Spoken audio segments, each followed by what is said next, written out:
La pandemia de la COVID-19 ha trastocado el panorama electoral de medio mundo. Más de una treintena de países decidieron posponer elecciones. Otros, como Estados Unidos o Corea del Sur, abogaron por seguir adelante en las fechas previstas. Una decisión no exenta de polémica y de riesgos. Celebrar o posponer elecciones involucra desde consideraciones de salud pública hasta la propia legitimidad de los comicios en caso de baja participación. Bienvenidos al especial coronavirus. ¿Está preparada Latinoamérica para votar en medio de esta crisis sanitaria en la que nos encontramos? En nuestra región, al menos 12 elecciones tuvieron que ser pospuestas, entre ellas las presidenciales de Bolivia, celebradas finalmente el pasado domingo, y el plebiscito constitucional de Chile, que se celebrará el próximo día 25. Excepcionales medidas sanitarias, horarios más amplios, división de los votantes en grupos o no de riesgo, más colegios electorales y al aire libre. Son algunas de las medidas adoptadas por Bolivia y Chile, pero al final millones de personas tienen que votar a lo largo de pocas horas en unos cuantos centros electorales con los riesgos sanitarios que esto conlleva. Pues nos vamos a Santiago de Chile y conectamos con Daniel Zobato, director regional del Instituto para la Democracia y la Asistencia Electoral en América Latina. Gracias por atendernos. Muchos países han tenido que posponer sus citas electorales a causa de la pandemia, entre ellas el plebiscito chileno, las presidenciales de Bolivia y República Dominicana o las locales de México. Otros países, como hemos visto, han decidido seguir adelante con sus comicios, como Corea del Sur o Estados Unidos. ¿Cuál es su opinión al respecto? ¿Proteger la salud de los votantes o de la democracia? No, esa es una falsa dicotomía. Yo creo que se puede compatibilizar muy bien cómo proteger la salud de la ciudadanía, cómo celebrar elecciones en condiciones de integridad y con pleno respeto al ejercicio de los derechos políticos y también garantizando situaciones de confianza que alienten a que la ciudadanía salga a votar, porque el elemento de participación es muy importante. América Latina y otros países del mundo han demostrado de que es muy factible poder compatibilizar la salud de la ciudadanía con la salud de la democracia. ¿A quién perjudica y a quién beneficia el hecho de posponer unas elecciones? No hay una regla fija, eso va a depender claramente país por país. En algunos casos, lo que yo llamo el voto pandemia puede ser un voto pandemia a favor. Ocurrió en Corea del Sur, acaba de ocurrir en Nueva Zelanda y ocurrió aquí en la región en las elecciones municipales uruguayas. Pero también el voto pandemia puede ser un voto en contra, un voto castigo, si hay un muy mal manejo de la pandemia o esta trae consecuencias económicas adversas, como ocurrió, por ejemplo, en República Dominicana y acaba de ocurrir en Bolivia, donde ambos oficialismos han perdido en las urnas. Señor Zobato, ¿qué tal preparada está Latinoamérica para habilitar nuevas modalidades de sufragio más seguras para la población durante la pandemia? Ese es uno de los temas más importantes y más controversiales que estamos discutiendo. América Latina va a celebrar todas sus elecciones prácticamente sin haber podido hacer ningún cambio en cuanto al mecanismo de votación. Es decir, va a seguir siendo presencial y personal. Hay algunas ideas del voto electrónico que no resuelve, porque de todas maneras hay que ir a un centro. Está el tema del voto por Internet, pero no creo de que estén dadas las condiciones. Hay mucha desconfianza en implementar un voto por Internet como tiene, por ejemplo, Estonia. Y algunos están hablando de implementar mecanismos como el voto adelantado, como el voto por correo.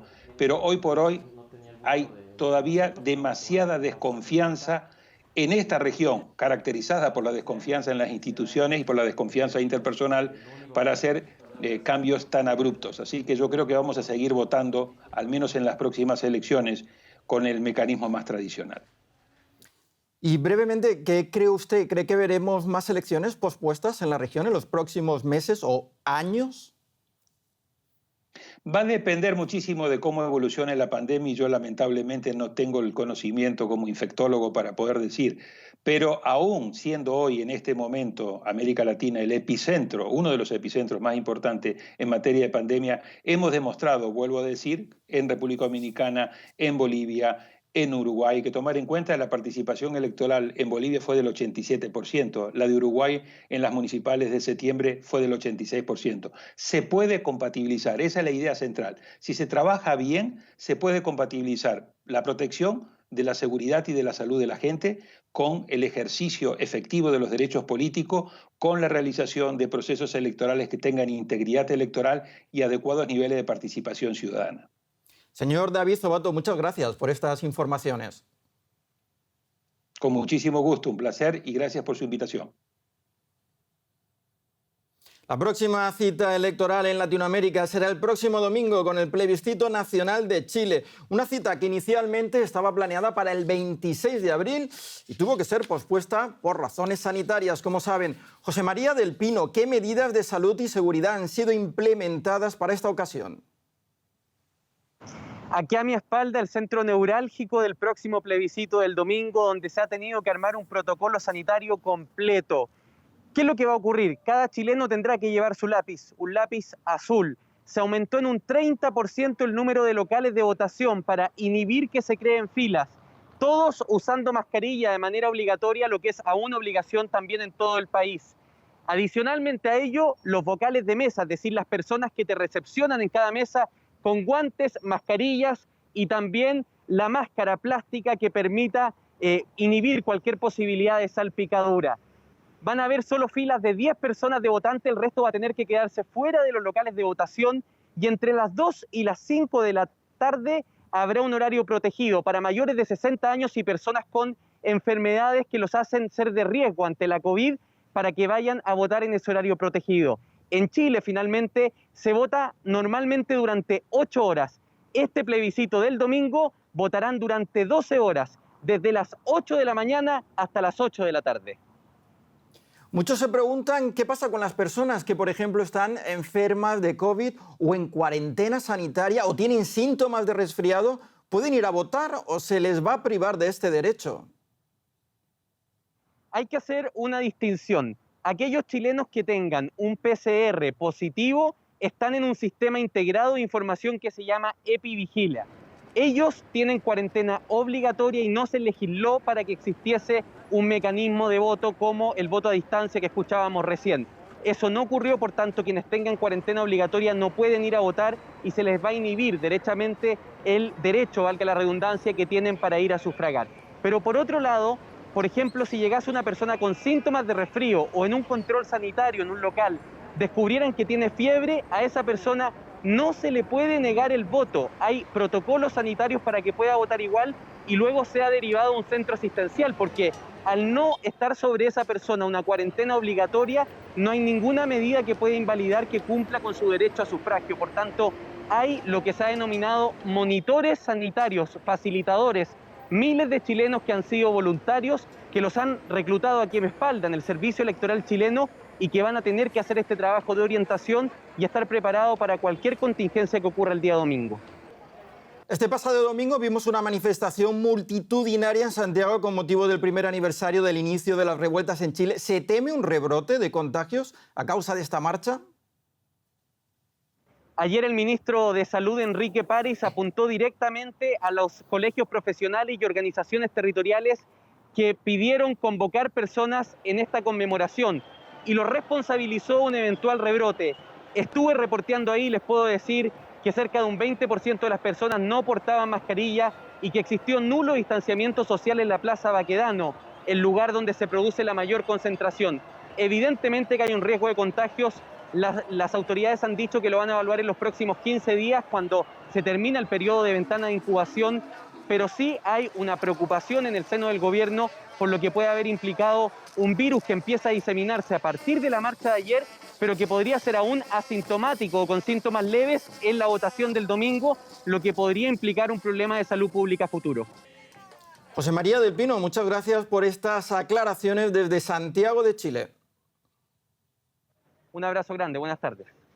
Y otra víctima de la pandemia y que también afecta a la democracia está siendo la libertad de prensa. Muchos periodistas han sido arrestados y coaccionados por hacer su trabajo e informar sobre la expansión del virus. Algunos gobiernos incluso han decretado leyes que castigan a todo aquel que publique información contraria a la versión oficial. Algo que no es solo una amenaza para la democracia, sino también para la salud pública. Con el pretexto del coronavirus aumenta la censura. Periodistas de todo el mundo han sido blanco de ataques por informar sobre la pandemia.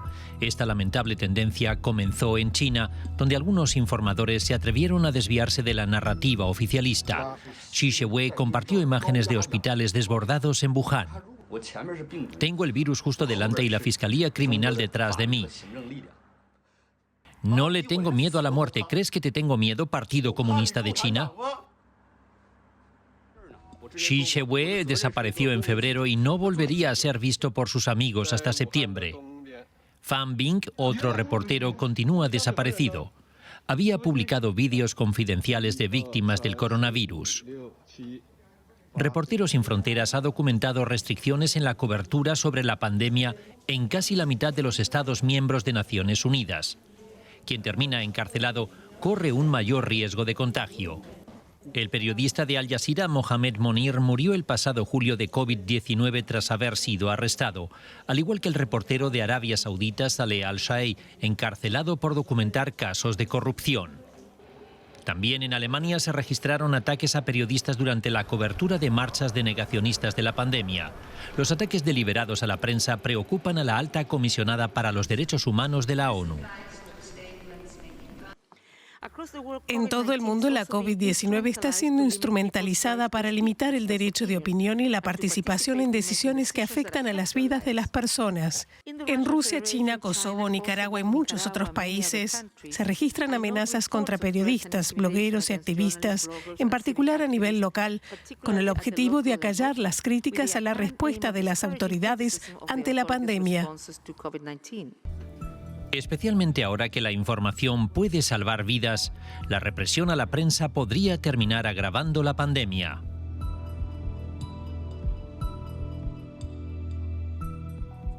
Pues el domingo les ofreceremos toda la información sobre este plebiscito chileno y cómo se lleva a cabo en esta situación de pandemia. De momento, hasta aquí el especial del coronavirus. Muchas gracias por su atención. Ya saben que pueden seguir estas y otras informaciones sobre la COVID-19 y esta pandemia que estamos sufriendo por nuestra página web y redes sociales. Hasta pronto.